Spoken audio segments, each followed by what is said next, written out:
berapa? 3. Ya. Nah, kalau tadi yang disampaikan oleh Prof. Teguh ada prokro, bambu dan lain sebagainya ya. Ya. Nah, sekarang semua yang sudah disumpah di pengadilan tinggi maka mempunyai gelar advokat. Ya, advokat. Nah, rekan-rekan, setelah jaksa mengajukan permohonan di pengadilan untuk disidangkan, maka ketua pengadilan membentuk yang namanya majelis hakim. Majelis itu berapa jumlahnya? Bisa 3, bisa 5, bisa 7, bisa 9. Ya. Kecuali pidana anak 1. Ya. Nah, setelah ditentukan harinya kapan sidang dimulai, maka jaksa penuntut umum membuat yang namanya dakwaan. Ya. Membuat yang namanya dakwaan. Oke, bacakan dakwaannya. Ya. Dakwaannya bacakan. Nah, saya tanyakan, kalau jaksa penuntut umum membuat dakwaan, maka terpidana atau kuasa hukumnya boleh membuat yang namanya eksepsi. Apa? Eksepsi. Apa sih eksepsi? Perlawanan, tangkisan dan lain sebagainya. Ya. Jelas ya? Dari eksepsi. Nah, kalau eksepsi itu dikabulkan oleh majelis hakim, maka selesai. Maksudnya selesai apa? Dianggap selesai acara pidananya, dibebaskan terdakwanya. Ya. Tapi jarang itu eksepsi dikabulkan oleh majelis hakim. Jarang sekali eksepsi pidana. Ya. Jarang sekali. Nah, kalau eksepsinya dikabulkan selesai, tapi kalau enggak maka persidangan dilanjutkan. Ini ngerti enggak ya? Pokoknya ngerti enggak ngerti saya menyampaikan seperti itu. Ya, jangan harus ngerti karena ini bukan orang hukum semua. Bukan orang hukum semua. Saya mau maklumi itu ya. Ya Pak ya? Ya enggak Pak? Iya. Tapi kalau nanti tidak ngerti, tolong tanyakan kepada kami ya Pak ya. Oke? Nah, kalau eksepsi ini ditolak, maka persidangan dilanjutkan dan pemeriksaan dilanjutkan kembali. Setelah itu apa? Menyampaikan alat bukti. Jaksa minggu berikutnya menyampaikan alat bukti dan saksi. Alat bukti dan saksi. Terdakwa bisa mengajukan alat bukti atau tidak? Bisa, tapi minim sekali. Karena semua alat bukti sudah disita oleh polisi, diserahkan kepada jaksa penuntut umum guna membuat dakwaan dan tuntutan. Ini runtutannya supaya Bapak Ibu nanti menjadi paralegal Anda. Ya kan? Kalau nggak tahu ini, ya susah. Ya, susah. Paling tidak Bapak Ibu pernah mendengar apa yang saya sampaikan ini. Jelas ya? Oke. Setelah tadi saksi alat bukti, apa bedanya barang bukti dan alat bukti? Ya. Barang bukti itu berupa surat dan lain sebagainya. Alat bukti adalah alat yang digunakan untuk melakukan perbuatan pidana. Jelas? Iya. Setelah pemeriksaan alat bukti dan saksi dari jaksa penuntut umum, minggu berikutnya adalah pemeriksaan alat bukti atau saksi yang meringankan pada terdakwa. Ya, boleh ada nanti saksi ahli. Apa yang disebut dengan saksi ahli? Nah, ini rekan-rekan juga harus tahu apa yang disebut dengan saksi ahli. Kalau saksi normatif apa tadi? Saksi itu apa? Melihat, mendengar, merasakan. Nah, yang disebut dengan saksi ahli apa? Saksi ahli adalah menyampaikan kesaksiannya berdasarkan ilmu pengetahuannya. Ya. Saksi ahli adalah menyampaikan keterangan berdasarkan ilmu pengetahuannya. Itu saksi ahli. Ya, jadi dia tidak melihat dan tidak pernah merasakan dan tidak pernah mendengar kejadian-kejadian yang dilakukan oleh terdakwa, tapi hanya berdasarkan pengetahuan dan keilmuannya yang disampaikan di depan sidang pengadilan. Jelas ya? Lanjut Pak. Ya. Nah, ini persamaan di muka hukum semua sama ya, sederhana, cepat. Ada nggak? Sederhana. Oke, lanjut Pak. Ini dianggap tahu. Nah, hubungan prosedural sistem peradilan pidana. Bapak Ibu sekalian, polisi bekerja diatur berdasarkan undang-undang, ya, Undang-Undang Nomor 3 Tahun 2002. Itu pekerjaan polisi yang mengatur. Kejaksaan diatur oleh Undang-Undang Nomor 16 Tahun 2004. Ya. Pengadilan diatur oleh Undang-Undang 48 Tahun 2009. Advokat diatur oleh Undang-Undang Nomor 18 Tahun 2003. Nah, lembaga pemasyarakatan juga diatur dalam Undang-Undang Nomor 12 Tahun 95. Ya, oke, lanjut. Nah,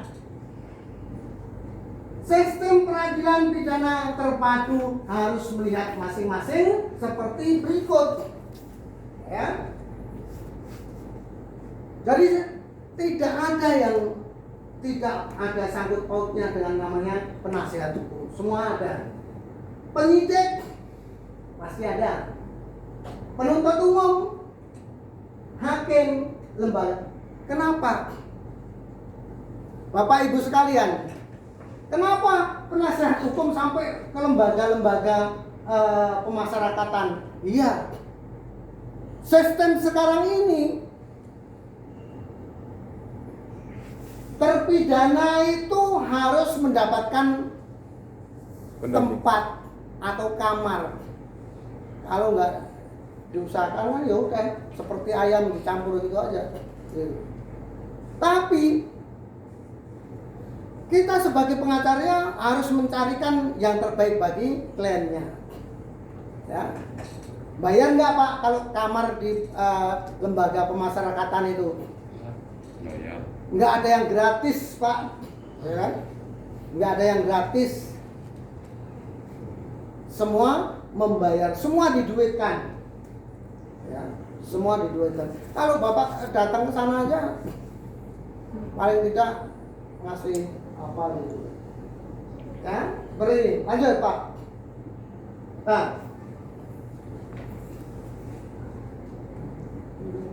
Nah, ini tadi yang penyidik, penuntut umum, hakim, lembaga pemasyarakatan. Ya, lanjut. Sinkronisasi pelaksanaan penegakan hukum dalam mewujudkan integrated criminal justice system. Ya, dibacakan atau enggak nih? Ya. Integrated system berkandung keterpaduan. Ya. Di samping karakteristik yang lain seperti adanya tujuan-tujuan yang jelas dari sistem, ya, proses. Dari pidana itu tidak semudah yang kita bayangkan. Kita sebagai pengacara pidana harus kerja maksimal. Tidak boleh kita seperti di perdata. Karena apa? Taruhannya nyawa orang ini. Ya, nasib manusia, nasib keluarganya terpidana. Maka kita harus maksimal bekerja. Ya. Bagaimana caranya agar klien kita ini paling tidak diringankan dari tuntutannya. Ya. Jelas ya? Karena saya tahu ini yang ganteng-ganteng ini pernah bertemu saya di PKPA, ya, yang kumisnya ganteng-ganteng ini, ya, itu pernah ketemu sama saya. Jadi saya tahu betul. Ya. Nah, rekan-rekan dalam bekerja, jangan sekali-sekali mengabaikan pekerjaan yang sudah saudara-saudara terima. Begitu saudara menandatangani surat kuasa, maka saudara sudah teken kontrak. Dan saudara-saudara tidak boleh meninggalkan sedikit pun, malam pun bekerjakan. Ya kan? Itu kalau saudara sudah komitmen, jaga komitmen. Jangan sampai meninggalkan, jangan sampai mengecewakan klien kita. Lebih baik kita mengecewakan keluarga kita daripada kita mengecewakan klien kita. Ya, itu dipegang prinsip itu. Kenapa? Ya kan? Tapi banyak juga ya klien kita yang mengecewakan. Banyak. Tapi kita harus pegang. Tapi nanti Tuhan akan membalasnya. Ya kan? Kita akan mendapatkan rezeki yang lebih baik lagi. Oke, lanjut Pak. Lanjut. Nah, upaya paksa proses penyidikan dalam pemeriksaan. Lanjut, ini tuh sudah tadi. Ini pemeriksaan saksi. Nah, rekan-rekan, pemeriksaan saksi bisa berbuah menjadi tersangka. Maka saksi-saksi harus hati-hati dalam memberikan keterangan di depan polisi. Nah, lanjut Pak, lanjut terus. Nah, rekan-rekan, tadi adalah pemeriksaan sebagai barang bukti dan saksi. Kalau saksi barang bukti baik jaksa penuntut umum maupun tersangka sudah selesai, maka minggu berikutnya apa? Pasti kesimpulan. Ya. Setelah kesimpulan apa? Ya. Putusan. Putusannya apa? Ya kan? Putusannya apa? Mau apapun putusannya, terdakwa harus melakukan pembelaan atau pledoi. Kalau terdakwa dan kuasa hukumnya mengajukan pledoi, pastinya jaksa akan membuat yang namanya replik. Kalau jaksa penuntut umum membuat replik, kita membuat duplik. Ya, duplik. Setelah replik duplik selesai, maka hakim minta menunggu 2 minggu untuk mengeluarkan putusan, apapun putusannya. Jelas ya? Jadi rentetan dari polisi menangkap, ya, dilimpahkan ke kejaksaan meminta majelis pengadilan untuk untuk menyidangkan perkaranya, dan pemeriksaan di pengadilan serta putusan pengadilan. Jelas? Nah, hukuman pidana material, apa yang disebut dengan hukuman pidana material? Apa sih material itu? Apa material?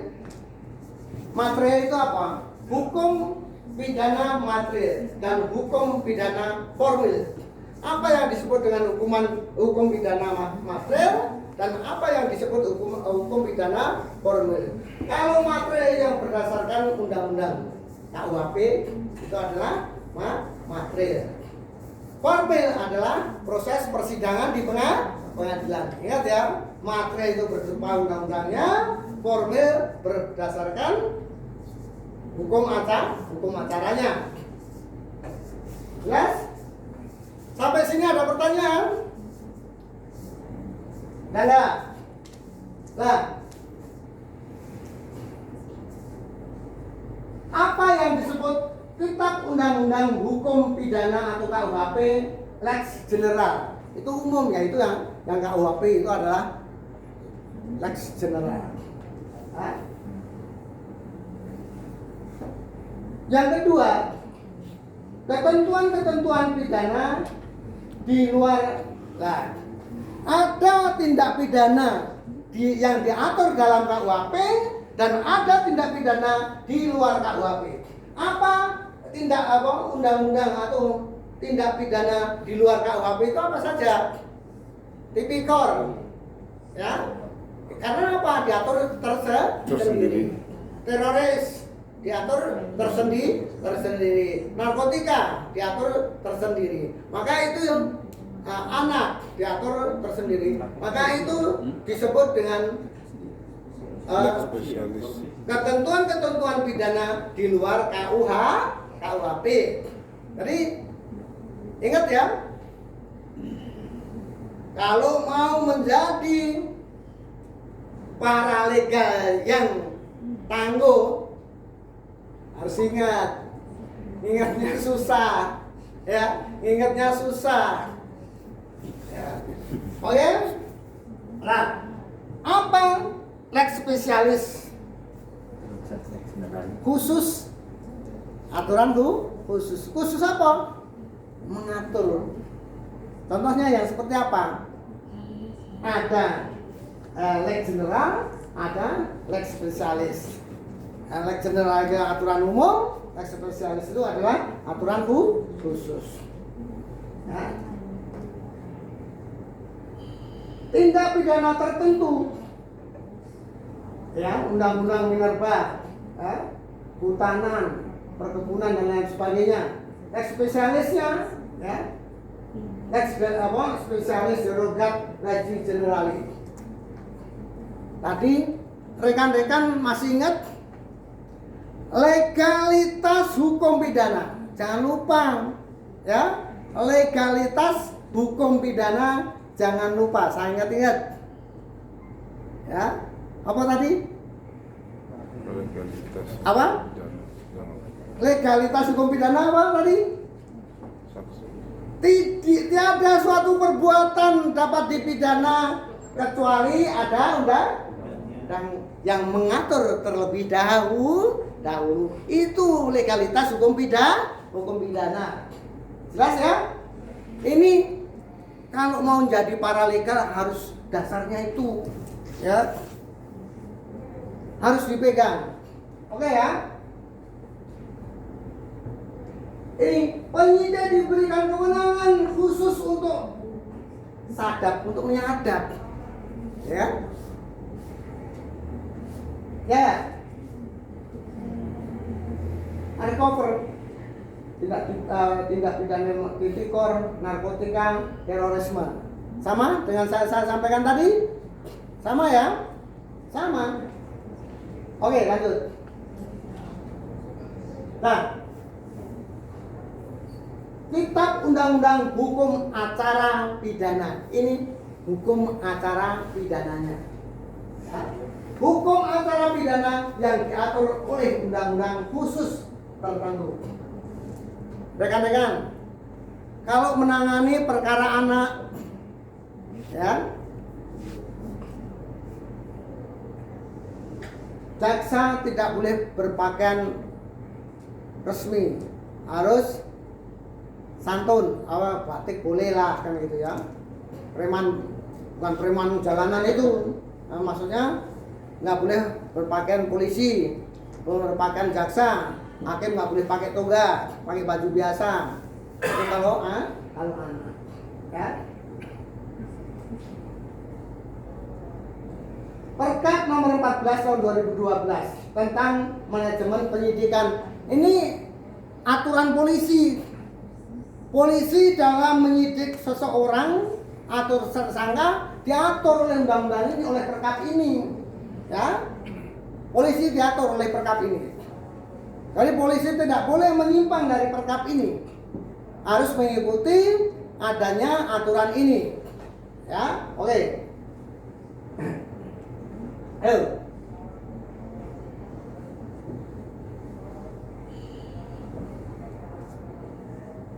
Nah, diketahuinya tindak pidana. Peristiwa kapan pidana itu diketahui atau dimulai? Kapan tindak pidana itu dimulai? Dan kapan tindak pidana itu ada? Mulai.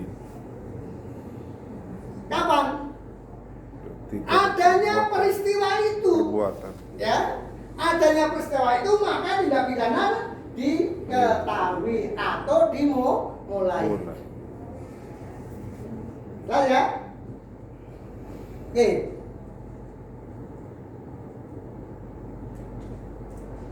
Nah, tindak pidana itu ada delik aduan dan harus diketahui polisi. Ya. Kalau ada pertengkaran, ya, tabuk-tabukan, itu tindak pidana enggak? Ya. Tindak pidana bukan? Ya. Tindak pidana. Tapi kalau nggak dilaporkan, polisi akan tahu tidak? Saya tahu. Maka itu deliknya delik aduan. Ya, tanpa dilaporkan polisi nggak akan tahu. Maka harus dilaporkan. Setelah dilaporkan, polisi harus segera menangkap orang itu yang dilaporkan itu enggak? Harus segera menangkap enggak? Tidak, tapi polisi yang melakukan penyelidikan. Ya. Polisi melakukan penyelidikan, memanggil para saksi pelapor, saksi korban dan lain sebagainya.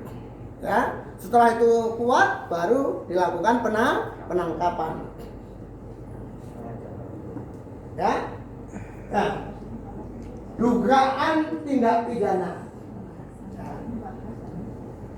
Ada pengaduan, ada disketsa oleh petugas. Ya. Melalui SMS. Boleh enggak Anda melaporkan kejadian atau peristiwa pidana itu melalui SMS? Boleh enggak? Boleh.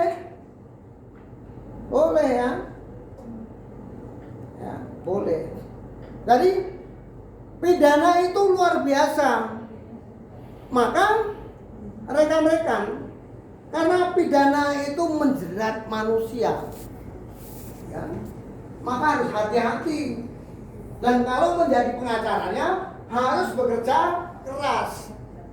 Bagaimana klien kita ini mendapatkan keringanan seringan-ringannya, ya kan? Boleh menjanjikan seorang pengacara, boleh menjanjikan kliennya akan bebas atau akan lepas, boleh tidak? Tidak boleh, ya, tidak boleh, ya.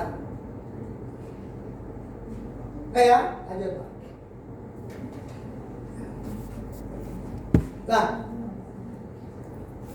proses penyidikan, nah apa yang disebut syarat material, adanya alat bukti, ya.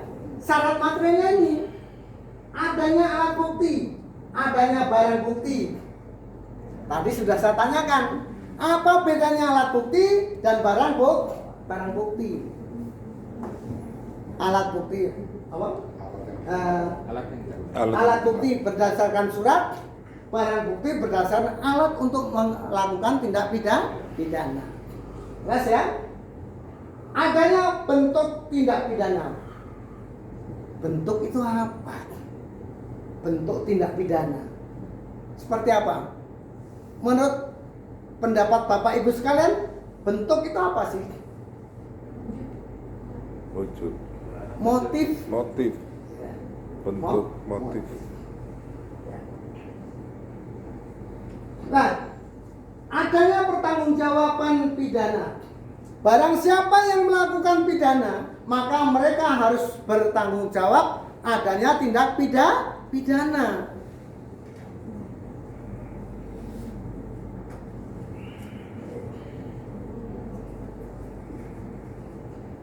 Pertanggungjawaban itu diatur dalam undang-undang, ya. Adanya peraturan-peraturan yang dilanggar, ya enggak?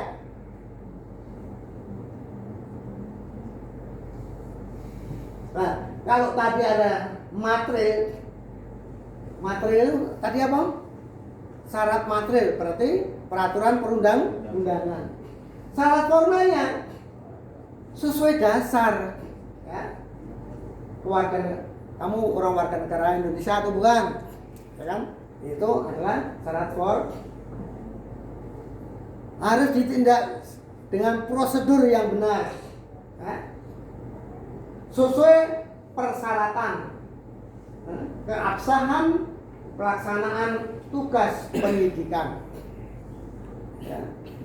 Ini adalah syarat formil. Lanjut. Ya. Ini penyelidikan. Ya. Penyelidikan serangkaian tindakan. Apa sih penyelidikan?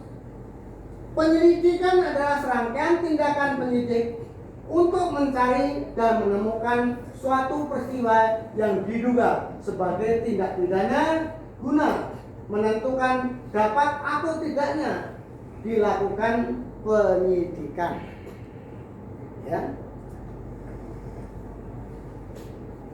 Pak Panitia ini nanti kan diperbanyak dikirim ke masing-masing peserta, ya. Nanti di Google Drive, Pak. Oh iya, siap. Terima kasih.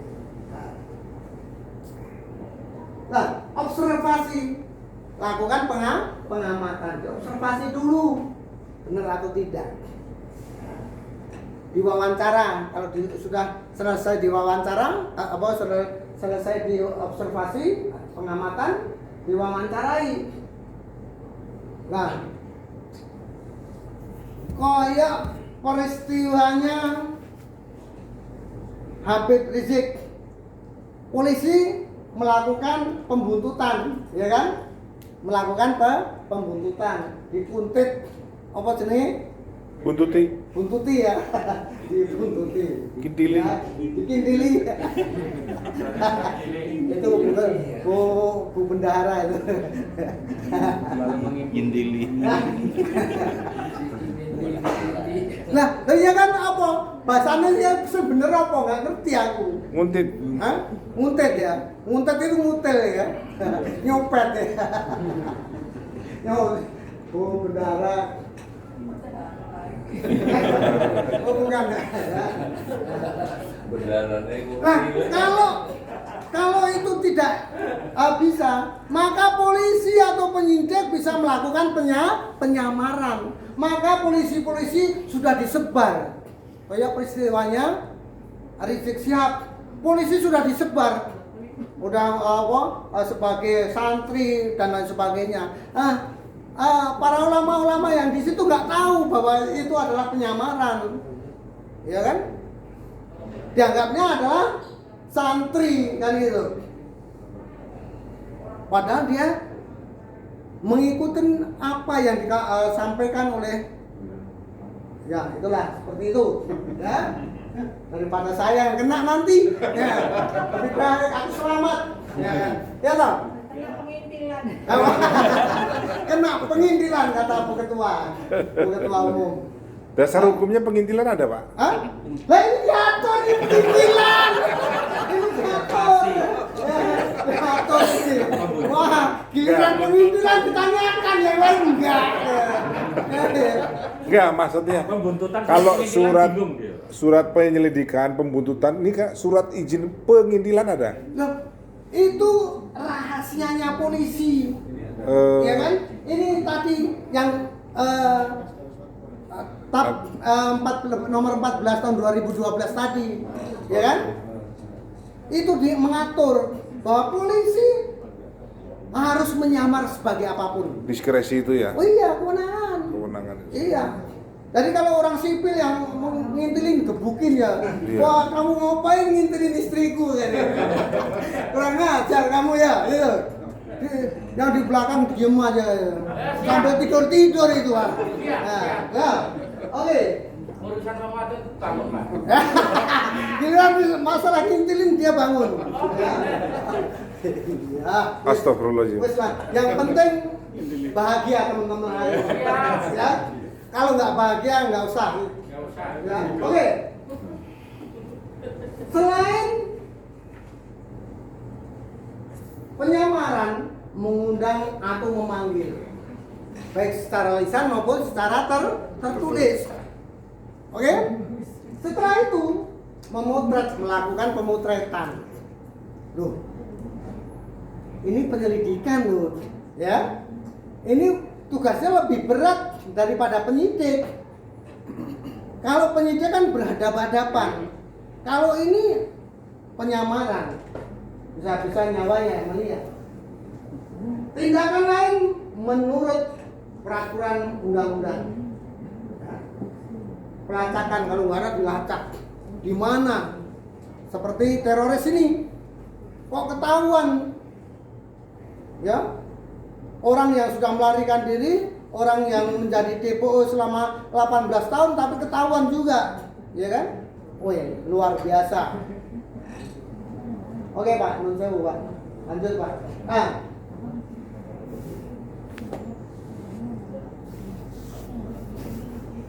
Oke lanjut. Oke.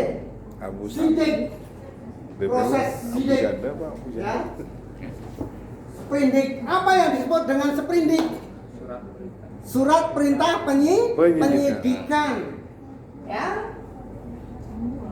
Penyidik, pengawas, penyidikan. Nah, ini laporan LHP. Nah, kalau polisi melakukan penyidikan atau kita lapor polisi, ya kan? Polisi harus lapor lagi ke kita enggak? Iya harus. Harus lapor. Kenapa enggak ditangan-tangani? Laporannya ada masalahnya ini bla bla bla, sampaikan ke kita.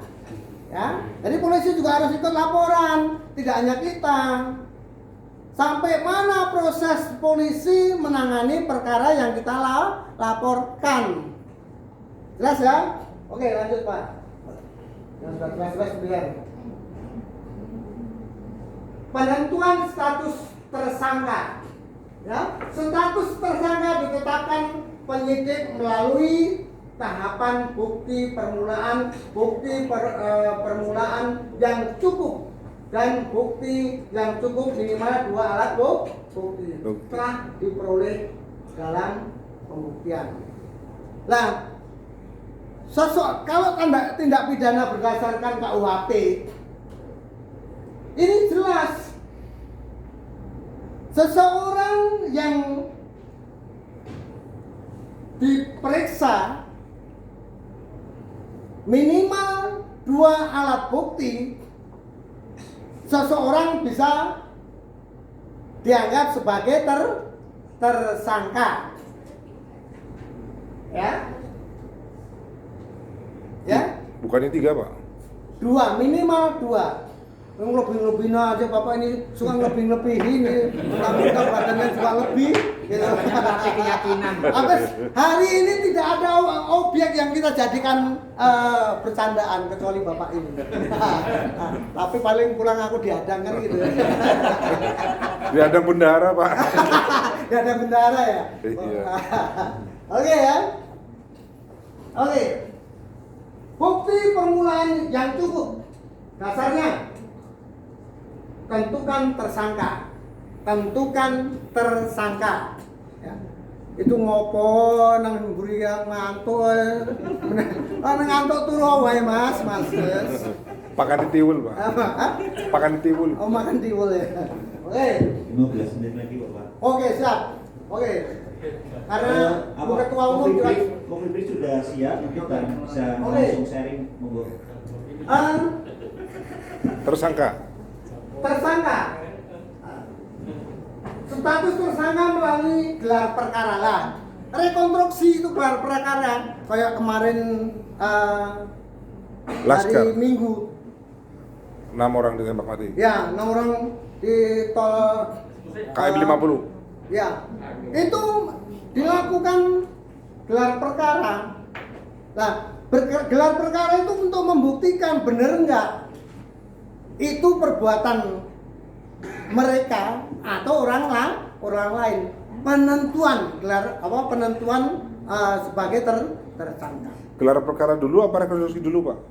Apa sama-sama? Rekonstruksi itu apa? Rekonstruksi itu adalah gelar perkara, Pak. Rekonstruksi itu adalah gelar perkara. Ya? Gelar perkara untuk mencari benar atau enggak bahwa si A itu adalah menembaknya ini. Tapi kadang-kadang polisi salah sih, Pak. Ya. Nembak dulu baru gelar perkara. Nembak dulu baru peringatan, dar. Peringatan duluan mati ya. Ya. Ya. Pak, kan saya sudah ngelakuin. Nah, ini digelar juga. Peringatannya seperti apa? Iya, betul. Nembak dulu atau peringatan dulu? Tapi polisi kan nggak akan jawab nembak dulu Pak, kan nggak mungkin. Pasti peringatan dulu, sudah 2 kali, 3 kali, lari ya udah pahakmu kena kan gitu. Ya toh? Gimana? Tembak dengkulnya. Yo tembak dengkulnya ya. Ya. Oke Pak. Satu ini dulu lagi. Ini tindakan sidik penyidikan seperti ini. Oke lanjut, tindakan penyidikan. Ya. Nih, keputusan gelar perkara seperti ini. Ya, harus ditaati penyidik perkara. Tidak dilaksanakan, penyidikan dikenakan sanksi. Jadi polisi itu serba salah. Oleh pimpinannya ditekan, oleh masyarakat ditekan juga. Serba salah. Nembak salah, nggak nembak salah, ya udah ngawur aja kan gitu. Dar mati duluan kamu. Daripada dia ditembak mati dulu. Ya. Jelas? Tadi di awal sudah saya sampaikan hukum formil di pengadilan. Ya, dari penangkapan sampai persidangan. Ya, sampai gelar perkara, dan hasil gelar perkara adalah seperti ini. Rekan-rekan, oke? Jawab ya. Kalau ada yang ingin dipertanyakan, silahkan hubungin saya. Ya kan? Kalau rekan-rekan nanti butuh pendampingan dalam membuat suatu laporan, panggil saya Pak, atau menghubungi. Oke. Laporan suatu tindak pidana, Ya. misalnya korupsi atau apa, nah, kemudian kita laporan ke kepolisian. Nah tadi berapa waktu lama yang harus dibutuhkan polisi kan harus untuk terakhir, masa terakhirnya. Yang penyidikan atau Ya, penyelidikan? Penyelidikan. Penyelidikan. Ya, kemudian penyidikan. Kan kalau tidak ada batas waktu sampai setahun tetap penyelidikan terus apa gimana? Sampai ketemu. Sampai Kalau teroris itu yang berapa 18 tahun itu kan sampai ketemu kan? Oh iya. Iya kan? Iya kan? Itu contoh konkret. Oh. Ya kan? Pokoknya penyelidikan sampai betul-betul menemukan orang yang tepat. Ya? Oh. Menemukan orang yang tepat dan dimaksud. Jelas ya? Iya. Pokoknya waktunya sampai kapan? Sampai ketemu. Kalau SP3 Aspek ketiga surat penghentian penyidikan. Berarti sudah tidak diketemukan bukti-bukti yang memberatkan bagi tersangka. Iya. Ya. Kalau sudah tidak ditemukan bukti-bukti yang mengarah pada tersangka, maka harus segera di SP3. Iya. Oke? Berapa lama dari laporan? Nah, menunggu ada yang sampai 4 bulan, ada yang sampai 2 tahun. Karena apa? Pidana sebelum dilaksanakan tetap harus dijalankan. Tinggal ancamannya. Kalau ancamannya cuma 3 bulan, ya nggak mungkin, kan gitu ya. Iya. Pasti di atas 5 tahun, kan gitu. Oke? Jelas? Ada pertanyaan lagi? Tadi Kalau nggak ada, unsur 2 itu apa? Saksi, bukti, pengakuan. ya, bukti surat, ya, sama saksi, cukup nggak? Saksi korban, saksi Ya, saksi korban sama saksi surat nggak masalah, kan sudah 2, ya. Oke? kalau tidak ada suratnya, Lah, kalau nggak ada surat, korban saja satu. korban satu saksi bukan saksi, satu saksi bukan saksi. Unus testis, nulus testis. Satu saksi bukan saksi. Nah, misalnya begini Pak, Ya, kan saksi nih, Hmm. zaman sekarang kan penipuan online banyak nih. ya, Ya setelah dikasih pinjaman nggak ngaku, ya, ya ya. kan tidak ada tertulis. Nah, Tapi tertulis lewat WA bisa itu oh jadi iya, itu bisa. kan ITE malah. Oh, Itu lebih iya. berat itu ancaman Iya. hukumannya. Ya kan? Iya, Ya enggak? iya berarti tertulis Kalau lewat apa bisa? 372, 378 itu hanya 4 tahun, itu malah 6 tahun, Bapak. Oh. Ya. Ya kalau alat kwitansi kan alat bukti. Ya, surat bukti. Surat bukti Ya. pembayaran atau Surat- surat ya, bukti alat bukti pinjaman. Ya. Lah kalau kita meminjamkan seseorang, kemudian kita mau menagih, lah dia tidak ada bukti kwitansi misalnya, atau kita hilang, pakai tadi SMS apa, bisa. Pak? SMS tadi bisa. Pak. Utang Anda tolong yang 3 juta dibayarkan Iya, ya. betul. Kan begitu. Bisa Betul. itu untuk Bisa. alat bukti. Bisa kan merupakan surat juga tuh, Pak. Oh, betul. Elektronik namanya. Oh, bukti elektronik Iya, ya. bukti Iya. Hah? Tulis tangan pernyataan. Oh, begitu ya. Tambahan itu. Iya, saya kan- Tambahan. Jadi akhirnya 2. Dua akhirnya 2 alat ya. bukti ya. Oke? Iya. Betul. Jelas, Bapak? Iya, Oh jelas. ayo, nggak apa-apa, nggak usah ragu-ragu, nggak Iya. usah takut. Tanyakan. Ini kayak tukang obat jadi nawarkannya. Oke, apa? Cukup ya, Pak? Ya cukup. Kalau cukup, Bapak Ibu sekalian, apabila ada kata-kata yang kurang berkenan, saya mohon maaf. Kalau salah itu pasti salah saya, ya kan? Kalau benar itu bukan perbuatan saya. Terima kasih. Wabillahi taufiq wal hidayah. Wassalamualaikum warahmatullahi wabarakatuh.